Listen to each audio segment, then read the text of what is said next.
With the conclusion of the Tuesday Bluegrass, that's a little bit strange to say, right?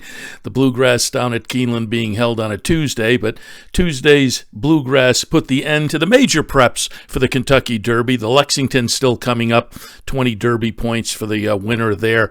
The field's already out, not sure we have to worry about that bunch in particular to make this list, but here are our top five now that the points are in the books. Looking forward to the Kentucky Derby first Saturday in May. Down at the bottom, number 5, we'll go with Luxor Cafe.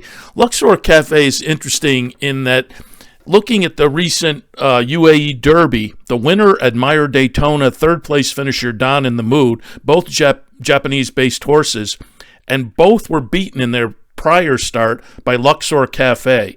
I think Luxor Cafe comes in here as an interesting foreign entrant. We'll put Luxor Cafe on the list in the 5th spot. 4th spot, we'll go Tapan Street. Relatively lightly raced, only 3 starts, but in the 3rd start of the career wins the Grade 1 Florida Derby. The Brad Cox trainee, I think, is going to be based at Churchill, and Brad said after the Florida Derby, planned to get 3 works into Tapan Street, and I think given the career so far and what we've seen, there's enough talent there to put that one on the list. Sandman certainly looked good in the Arkansas Derby, a little wonky down the stretch late, but I thought did make the nice late run, which may be a strategy to use in the Kentucky Derby if we do get some speed in there, but likely to need things to set up his way. Similar maybe with Sovereignty. I thought the second place finish behind Tapan Street in the Florida Derby was very good.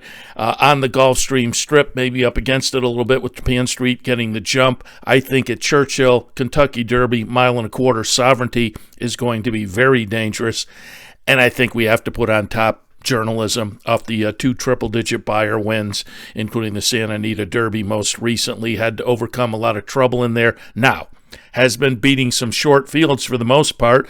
We go back to Del Mar. The Maiden Breaker was a field of 10, but the last few stakes races, again, have been very compact fields. It's going to be a little bit different in the Derby, but what we've seen so far makes Journalism the likely Kentucky Derby favorite, and probably deservedly so after the race is won. I would think there will at least be a very, very good effort from Journalism. But there's the top 5. Now that we have the major Derby points races in the rearview mirror, top 5 Kentucky Derby contenders.